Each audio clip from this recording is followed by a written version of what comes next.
صحیح بخاری میں یہودی ہے، کلمہ نہیں پڑھا مگر مجلس میں بیٹھتا اور خدمت کرتا. یہ تو ہے روایت بخاری.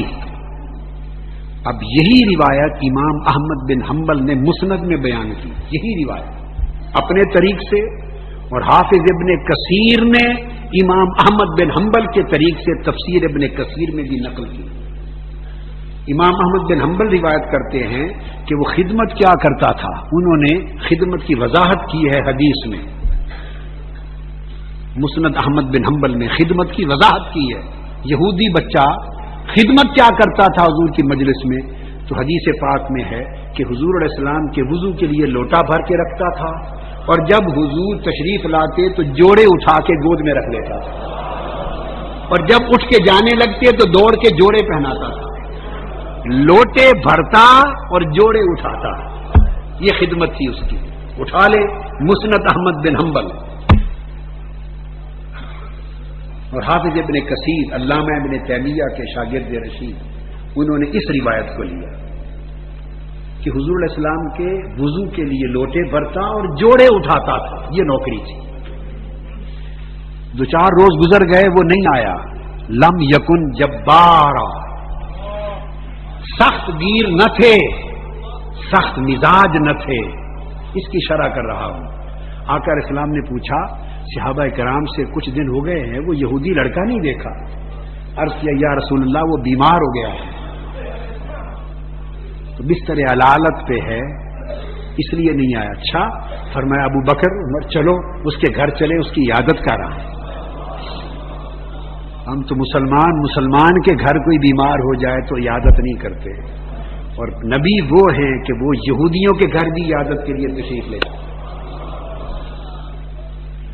ان کے گھر تشریف لے گئے تو بخاری شریف میں آتا ہے کہ گھر تشریف لے گئے اور جا کے آقا علیہ السلام اس بچے کے بستر پر سرہانے بیٹھ گئے.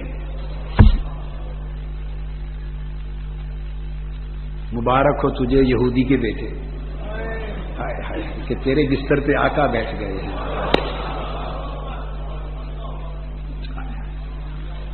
کاش اس جگہ ہم ہی ہوتے. آقا بستر پہ بیٹھ گئے. اب ہمیشہ حضور کی مجلس میں آتا تھا، واز سنتا، قرآن کی آیتیں سنتا، حدیثیں سنتا. نہ اس نے کلمہ پڑھا اور نہ آقا علیہ السلام نے کبھی اس کو فرمایا کہ کلمہ پڑھ لو. بیٹھتا حضور کی مجلس میں تھا مگر فرمایا نہیں. یہ آداب دعوت و تبلیغ ہے.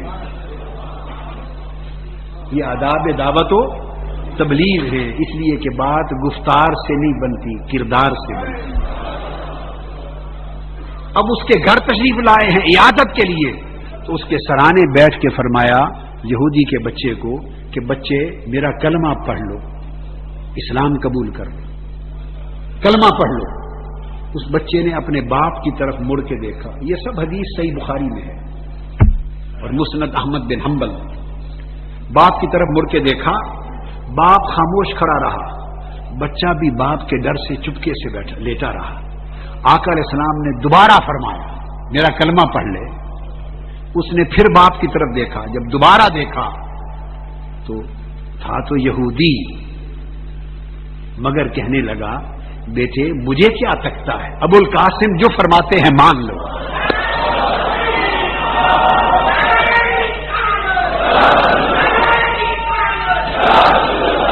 بچے یہ مصطفیٰ ہر ایک کے گھر تھوڑا جا کے دعوت دیتے رہتے ہیں کلمے کی. تمہارے گھر آئے ہیں آج دعوت دینے، مجھے کیوں دیکھتے ہو، کلمہ پڑھ لو. بچے نے کلمہ پڑھ لیا. آقا علیہ السلام خوش ہو گئے، دعا کی، تشریف لے گئے. قدم مبارک گھر سے باہر رکھا، بچے کی روح قفس انصری سے پرواز کر. نگاہ نبوت سے دیکھ لیا تھا کہ ملک الموت پہنچ چکا ہے، روح قبض ہونے والی ہے. اور غیرت نبوت نے، غیرت رحمت نے گوارا نہ کیا کہ ہو ساری زندگی میرے جوڑے اٹھانے والا، ہو ساری زندگی میرے وضو کے لوٹے بھرنے والا اور جوڑے اٹھانے والا، اور ابھی مرنے کا وقت قریب ہے جائے جہنم میں. مصطفیٰ کے جوڑے گوارا نہیں کر سکتے کہ دوزخ میں چلے. تو حدیث پاک کے لفظ ہیں.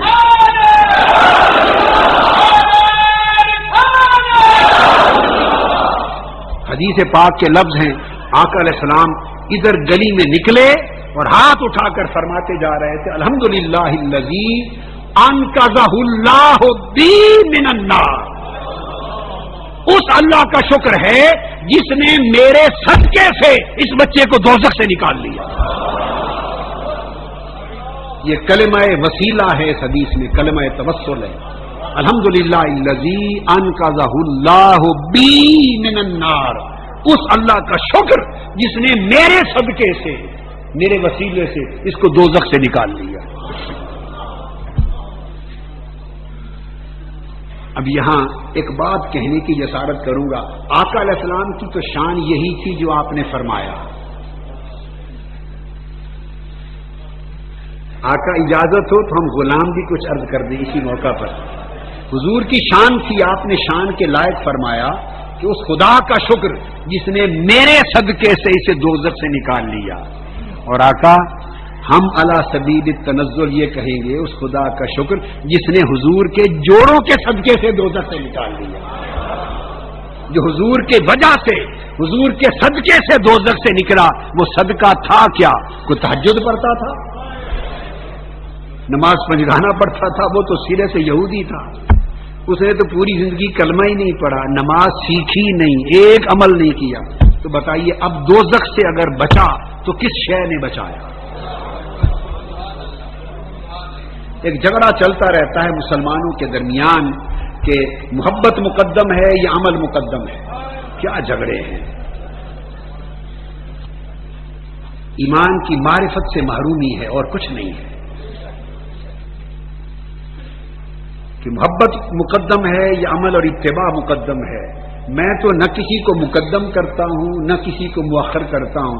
اس حدیث کا نقطہ سمجھا دیتا ہوں، فیصلہ آپ کر لیجئے کہ وہ جو بچہ یہودی کا بچہ دوزخ سے بچ گیا وہ عمل سے بچا کہ مصطفیٰ کے جوڑوں کے صدقے سے بچا؟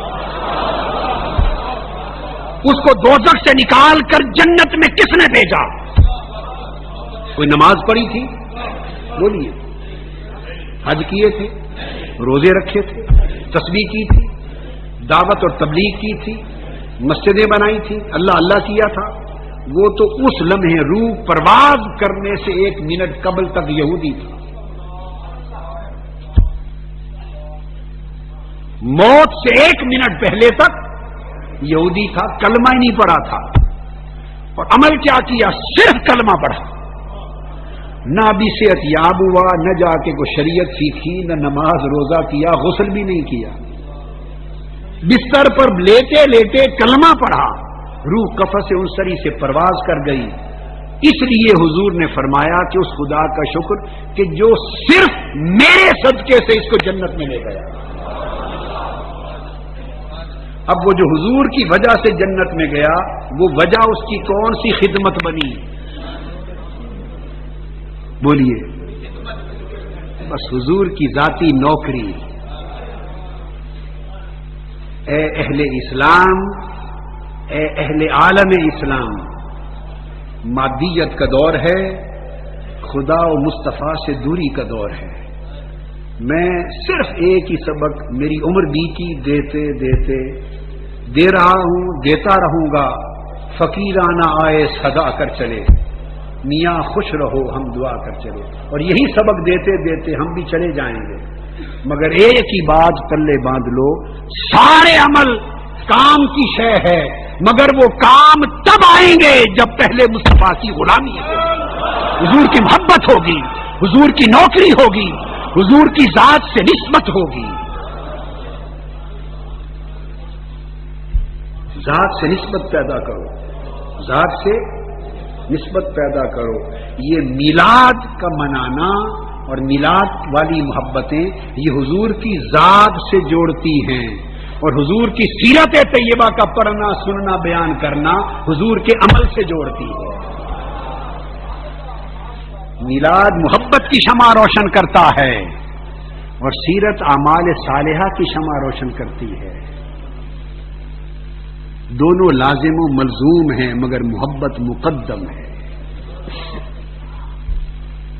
تو فرمایا وَزَكَاةً وَكَانَ تَقِيًّا وَلَمْ يَكُنْ جَبَّارًا عَصِيًّا۔ اور پھر گناہگار بھی نہ تھے. سیرت بتا رہے ہیں. ہم کیا کرتے ہیں؟